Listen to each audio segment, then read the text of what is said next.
More than half of Americans past age 50 never actually decide when their career ends. That decision gets made by a company instead. And among workers who lose a job after turning 50, nearly one out of every four, about 24%, never secures another full-time position again. Not because they stopped trying, but because the hiring environment in 2026, for someone who is 52 with decades of experience, has become structurally brutal in ways the classic max out your 401k and retire at 65 strategy completely fails to address. But here is why this matters directly to you. At 48 years old, there is still a window open right now, a legitimate one. In finance, it's called a launch window. And like any launch window, it has a precise beginning and a precise ending point. The choice you make while that window is still open is what separates a retirement you intentionally create from a retirement forced onto you unexpectedly. The real question is not, should I put away more money? Every financial video tells you to save more. The real issue is structural. Are you creating an income framework that still functions if your company suddenly decides you're too costly by next spring? Because statistically, there is a greater than 50% chance something like that happens. I've spent years operating my own business while working around accountants and tax attorneys who explained how wealth actually functions behind the scenes where most people never look. I personally have several $100,000 invested. So this isn't theory. And what I'm about to explain is the exact system that divides the people who retire on their own terms from the people who leave in panic at 53 after receiving a severance notice. There are four separate forces working against you right now that the standard retirement blueprint never properly accounts for. And once we finish all four, the math becomes obvious and the right move becomes obvious too. Aerospace engineers use something called a launch window. If NASA wants to send a mission to Mars, the planets must line up in an exact configuration. Miss that alignment, and you wait at least another 2 years before the opportunity comes around again.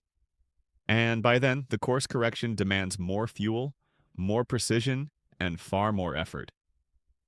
You do not simply recreate the same opportunity later. You launch from a weaker position with a worse setup. At age 48, you are inside one of those launch windows. The planets are peak earning years, access to tax advantage contributions, a 17-year compounding runway until 65, and enough remaining time to build the proper financial structure. All four align right now. Around 54 or 55, they stop aligning, not because math suddenly changes, but because forced job exits, healthcare stress, and sequence risk begin shrinking your choices faster than new contributions can make up for it. Anytime something in this video ties back to that reality, I want you thinking about the launch window. That's the framework. That's the choice in front of you. So let's talk about why. In a few moments, I'm going to show you a social security number that most 48-year-olds have never seen explained correctly, and it completely changes how the timeline works. But before that, let me show you why the retirement strategy most people currently have breaks at the exact moment they need it most. Most people in their late 40s tell themselves the same retirement story. I'll continue working, I'll keep investing, I'll retire somewhere between 62 and 65. That's the plan. ProPublica performed a major study on this exact issue. They followed real workers from their early 50s through retirement and tracked what actually happened. Their findings showed that 56% of workers older than 50 were either laid off, pressured out through worsening work conditions, or forced to leave because of health or caregiving responsibilities before they intended to retire. More than half. Not irresponsible people, not people making terrible decisions. The statistical majority of American workers who entered their 50s expecting to keep their jobs. And here is what follows after that. According to analysis by the Wall Street Journal using Boston College Health and Retirement Study data, among Americans between ages 50 and 65, 14% experienced at least one layoff over a 10-year span. Of the people who lost jobs, 24% never found another one. Not delayed employment, never found another full-time position at all. And for those who did return to work, research from economist Kevin Cahill found they accepted an average pay reduction of 11%. So you survive the layoff, return to the workforce, and now earn 11% less during the years when you need maximum retirement contributions the most. Then we get to the ageism statistics, and this is where things become truly uncomfortable. The AP found that 64% of workers older than 50 had either experienced or observed age discrimination in the workplace. Glassdoor reported in early 2025 that references to ageism and job seeker comments increased 133% year over year during the first quarter. And Fortune reported that 22% of workers over 40 said older employees were routinely skipped for high-value assignments, while 16% witnessed consistent patterns where promotions favored younger staff instead. None of this is brand new. What has changed is the speed of disruption. Job tenure for workers over 50 is not what it was in the mid-1990s. Restructuring moves faster. AI-related workforce cuts are real, and companies making those reductions are not targeting people they dislike. They are optimizing salary expenses on spreadsheets. Think about what that means for the traditional retirement plan. The plan saying stay employed for another 17 years, keep maxing contributions, and retire at 65. That strategy has a single failure point. It assumes your employer will continue valuing you for the next 17 years. Yet the data says there is a greater than even chance you experience a forced exit somewhere during that time frame. This is not meant to scare you. It's meant to push a structural change in the decision you make this year. There was a man, let's call him Marcus. He was 51 when the software division at his company got restructured. He'd spent 12 years there as a senior engineer, consistently good performance reviews, never disciplined once. He had around $220,000 in his 401k and planned to retire at 63. The moment the layoff notice hit his desk, that plan stopped being real. He remained unemployed for 8 months. When he finally landed another job, it paid 18% less and offered no company match. His old savings rate never recovered. At 48, Marcus had followed every piece of conventional advice perfectly. What he had never built was a retirement plan that worked without his employer continuing to cooperate. I'll return to Marcus later because his story has a second part that matters much more. By the way, subscribe if you're enjoying the video because otherwise the YouTube algorithm may never recommend this channel to you again. The second major force working against you is something I call the invisible bill, and this number destroys more early retirement plans than almost any investment mistake people make. The bill is healthcare. More specifically, the gap between leaving work and qualifying for Medicare at age 65, full stop for nearly everybody. Here's what health insurance actually costs in 2026. If you leave your job before Medicare eligibility and your income exceeds ACA subsidy thresholds, Smart Assets 2026 estimates show the average benchmark marketplace premium for a 62-year-old is roughly $1,072 monthly. That's $12,864 annually per person, before deductibles, before copays, before any real medical issue even appears. And here is the specific 2026 problem almost nobody discusses. The enhanced ACA subsidies available between 2021 and 2025, the same subsidies that made marketplace coverage dramatically cheaper, expired at the end of 2025. They are gone now. The subsidy cliff returned.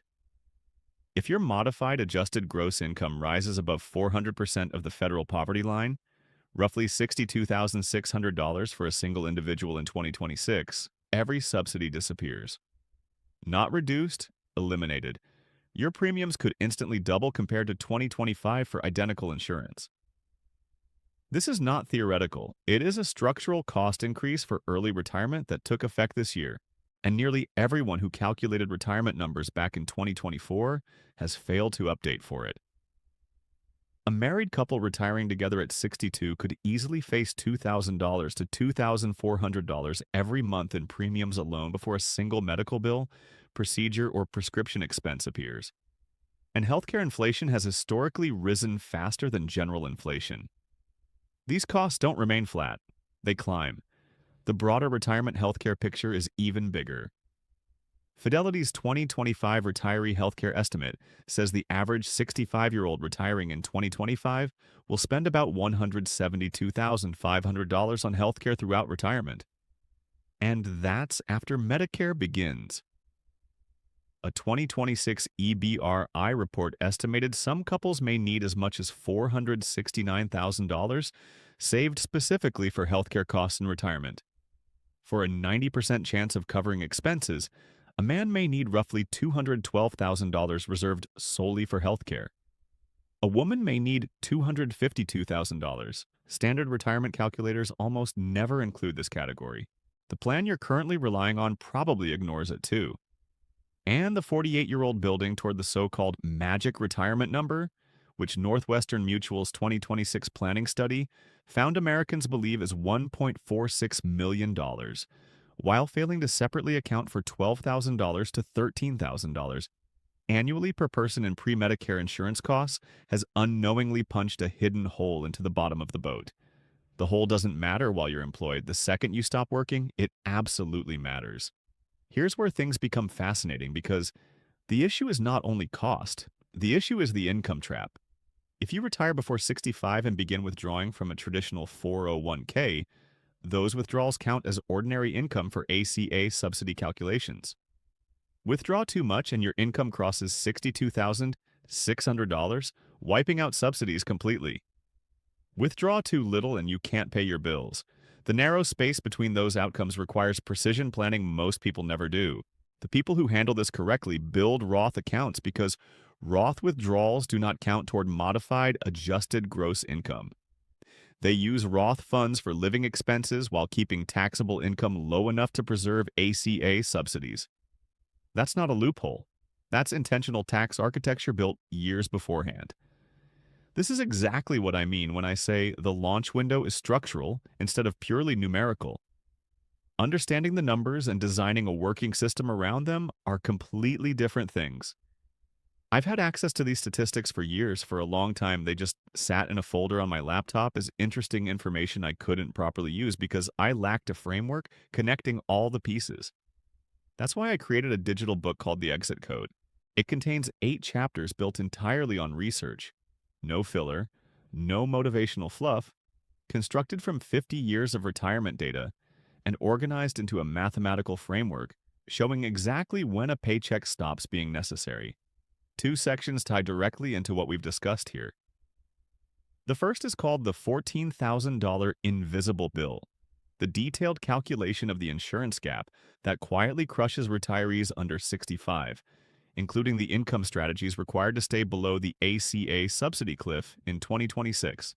The second section covers the 4% trap, a rigorous explanation of why the traditional safe withdrawal rule fails during the first 5 to 7 retirement years and how dynamic withdrawal strategies perform differently when markets start badly. If this video has been useful, the complete framework is available through the link below for less than the cost of a dinner out. Every year you postpone running this math compounds against you. Now let's discuss the third force working against your existing plan. And this one feels genuinely backward at first. Social Security is fundamentally a math equation, and most people solve it incorrectly. Here's a number. If you were born in 1978, your full retirement age is 67. Claim Social Security at 62, and your payment is reduced by 30% permanently for life. Wait until 70 and your benefit becomes 24% higher than the full amount. Combine those two realities and you discover something startling. Workers born in 1960 or later can raise their monthly Social Security income by 77% simply by waiting until 70 instead of filing at 62. 77% on an inflation-adjusted government-backed income source. You cannot legally buy that kind of guaranteed return anywhere else. Kiplinger calculated that in 2026, the maximum Social Security difference between claiming at 62 versus 70 equals $2,212 every single month for life. That is not a tiny detail. So, what do people actually do? More than 20% of new retirees file for Social Security the moment they become eligible at 62. Fewer than 10% delay until 70. Research from Schroders showed 9 out of 10 working Americans plan to claim before 70, despite 70% admitting they know waiting produces higher benefits. The information exists, The behavior doesn't match it, and in 2025 it got even worse. A P reported that between January and July of 2025, more than 2.3 million Americans filed for Social Security retirement benefits, a 16% increase compared to the same period in 2024. The Urban Institute described it as a reversal of a decades-long trend. Even higher earners with the greatest ability to delay were suddenly claiming at 62 more often. Why? Fear. Specifically, fear that Social Security trust funds might run out and benefits could shrink. Here is what the trustees' report actually says. According to the official 2025 Social Security Trustees Report, combined trust funds are projected to run out by 2034, after which continuing income would only support 81% of scheduled benefits. More recent analysis from the Committee for a Responsible Federal Budget, which factored in new legislation, moved the retirement trust fund insolvency estimate up to 2032 with possible automatic cuts of 23% to 24% if Congress does nothing. Now here's what that means for a 48-year-old, considering an early claim. If you claim at 62 and trust fund cuts arrive around 2032, while you're about 66 years old, you are taking a 23% cut on top of the 30% reduction you already accepted by claiming early. That is not protecting yourself against insolvency. It is maximizing the damage from it. The people harmed most by future Social Security reductions are the people who already locked themselves into smaller benefits by claiming early. The people harmed least are the ones who built enough portfolio flexibility to delay claiming until 70 and maximize their base payment first. This is the Social Security bridge issue. The answer is not claiming early. The answer is creating a portfolio at 48, capable of funding 2 or 3 years of living expenses without Social Security. That flexibility allows you to wait until 67, 68, or 70, depending on circumstances. You cannot build that bridge at 63 after a severance package appears. You build it now. Now let me explain the thing that quietly destroys retirements that otherwise look mathematically correct. This is where Marcus's story becomes extremely valuable. Imagine identical twins retiring the same day with $1 million portfolios each. Same allocation, 60% stocks and 40% bonds. Same withdrawal rate, 4% annually or $40,000. The only difference is timing. Twin A retires in January 2000. Twin B retires in January 2012. Twin A's first 3 retirement years include 2000, 2001, and 2002. During that stretch, the S&P 500 collapsed nearly 49% peak to trough in the dot-com crash. Twin A's portfolio gets hammered while simultaneously funding annual withdrawals. By the time markets finally recover, Twin A no longer has $800,000 compounding in the rebound because shares were sold at depressed prices to fund living expenses. The losses became permanent. Research tracking this exact situation across 2 decades showed many retirees in similar conditions never fully restored portfolio values, despite powerful bull markets afterward. Because withdrawals during downturns permanently shrink the base available for future growth. Twin B retires in 2012. The S&P 500 gains 32% in 2013 alone. Retirement begins with a massive tailwind. His portfolio grows even while supporting withdrawals. By the time bad years eventually appear, the portfolio operates from a much larger foundation. Same average returns across decades, same withdrawal rates, same asset allocation, entirely different outcome.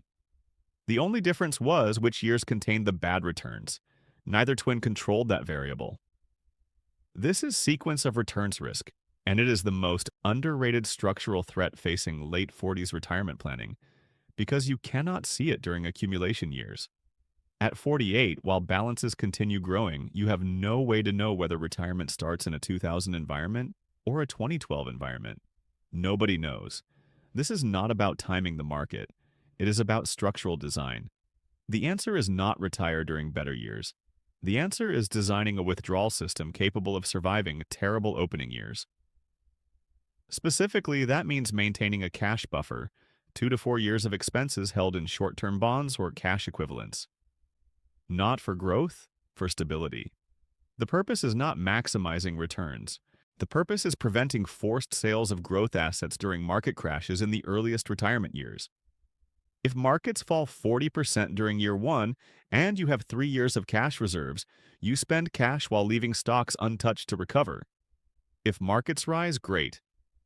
Refill the cash bucket using gains and continue normally.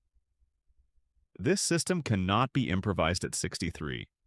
It must become part of the accumulation strategy years earlier, which means it becomes part of the decision you make at 48.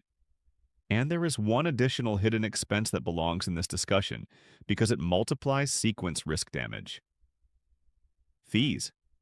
Specifically, paying 1% annually for active management instead of using low-cost index investing. Here's what 1% annually actually costs over time. A $500,000 portfolio compounding at 7% gross with zero fees grows to around $2.71 million after 25 years. That same portfolio earning 6% net after a 1% advisory fee grows to only about $2.15 million. That's a $560,000 difference using identical investments with identical market performance. The only change is cost. Financial planning analysis also shows a 1% annual fee difference can reduce a portfolio's final value by roughly 28% over 30 years, not 1%. 28. Because fees compound backwards. Every dollar lost to fees is a dollar that never compounds into additional growth later. During retirement, the problem worsens. During accumulation, fresh contributions partially offset fee drag. During retirement, you're withdrawing instead of contributing. So, fee drag and sequence risk attack the portfolio base simultaneously. The mathematically sound move at 48 is not hiring expensive active management and hoping for outperformance. The long-term data on that question is incredibly clear. Most actively managed funds fail to beat benchmark indexes after fees over long periods. The so-called lazy portfolio, diversified, low-cost, and rebalanced annually, has historically beaten active trading over full 30-year windows. Not every individual year, but across the entire time frame that actually matters. Now let's return to Marcus. After 8 months unemployed and eventually accepting a job paying 18% less, Marcus made 3 critical changes he should have made at 48. First, he created a Roth conversion ladder. Because his temporary lower income reduced his tax bracket, he converted portions of his traditional 401k into a Roth IRA every year, effectively purchasing future tax-free income at discounted tax rates. 5 years of consistent conversions created a meaningful Roth balance he could use in early retirement without triggering taxable income or jeopardizing ACA subsidy eligibility. Second, he opened a taxable brokerage account, not for gambling or speculation, but for liquidity. Assets accessible before age 59 and a half without penalties. It grew gradually, but the flexibility it created, the ability to cover living expenses without raiding retirement accounts during bad years, became the difference between surviving an early exit and collapsing financially. Third, he redesigned his portfolio into a 2-bucket system. He accumulated 3 years of expenses in short-term bonds and cash equivalents. He called it his sequence buffer. If markets crashed when retirement started, he had 3 years before touching equities. If markets surged, the buffer simply remained full, while stocks continued compounding. None of these strategies were complicated or exotic. They were simply the moves a 48-year-old should make beforehand instead of afterward, which is exactly why I'm telling you this story. At 54, Marcus is structurally stronger than he was at 51, despite lower income, a long unemployment gap, and reduced employer benefits because the framework he built after the layoff is the same framework someone at 48 could have built before one. The difference is whether you build from stability or desperation. Let me show you the real numbers for a specific example. Dave is 48 years old. He earns $120,000 annually and has $190,000 in his 401k.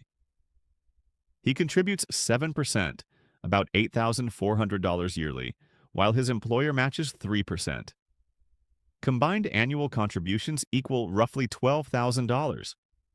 He owns a home with about $250,000 in equity and no significant outside investments. Fidelity benchmarks suggest Dave should have about 6 times salary saved by age 50. 6 times $120,000 equals $720,000. Dave has $190,000. He is nowhere close. But now let's see what happens if Dave makes one structural change this year. In 2026, the 401k contribution limit is $24,500. Dave currently contributes only $8,400. His employer continues matching 3%. If Dave raises contributions to the maximum $24,500, employer matching adds another $3,600. Total annual retirement contributions become approximately $28,100. Over 17 years with a 7% average annual return, his current $190,000 grows to roughly $562,000. His new maximum contribution stream, compounding at 7%, adds another approximately $840,000. Dave's projected balance at age 65 becomes about $1.4 million, directly in line with his target. And that's before factoring in home equity, Social Security, or any outside savings. Now he makes one more move. He opens a Roth IRA. In 2026, a couple can contribute up to $8,600 assuming they qualify. 17 years at 7% creates another roughly $240,000 in tax-free retirement funds. That $240,000 becomes the income management strategy, allowing him to stay below the ACA subsidy cliff between retirement and Medicare eligibility. Let me explain the impact precisely. If Dave retires at 62 and withdraws 4% from his traditional 401k, he generates about $56,000 annually in taxable income. That places him dangerously close to the $62,600 subsidy threshold.